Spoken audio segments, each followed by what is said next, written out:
here's the deal.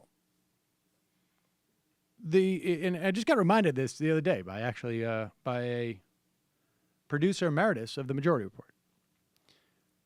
The name Majority Report was, like most things I do, half a joke and half not a joke. And that could be your autobiography for honestly, sure. Exactly. Like you can't quite tell, and I don't even know either. I couldn't say myself. The first Majority Report I ever did was, some of you know, Tom Sharpling, who back in 2003, and he must have been doing it for, he'd been doing it for a while. I used to do some, I would call in and do some bits on his show. And in 2003, in February of 2003, he gave me 2 hours of the best show on FMU to do the Majority Report, just because I was very angry about going to war, and I think he was too. And I don't know how we decided I would do that, but I went out to New Jersey, and John Benjamin came and did a live intro. And frankly, I remember after doing those 2 hours, that Janine was a guest on the show. She called in.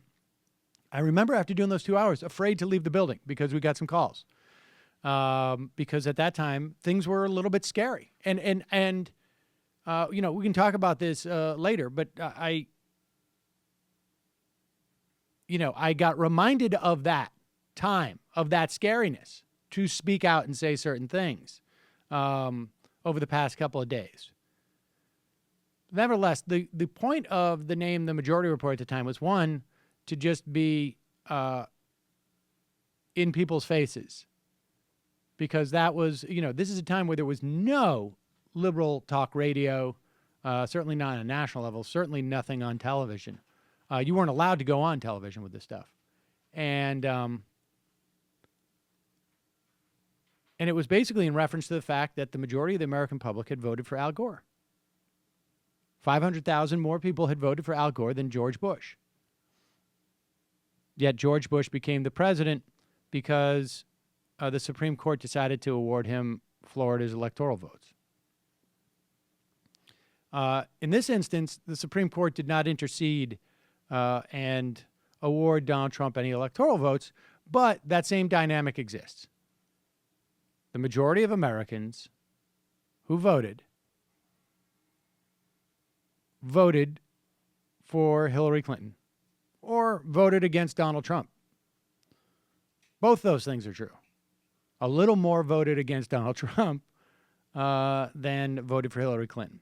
And so understand, every time we say the Majority Report, that is a reminder that this program, and certainly all are welcome to listen, but this program articulates positions that are specifically contrary to Donald Trump, and representing at least some of the ideas as to why the majority of Americans voted against Donald Trump. And what's old is new again, I guess. Hey, it's Sam Seder. Why don't you subscribe to this channel? You can do so right over here. Subscribe.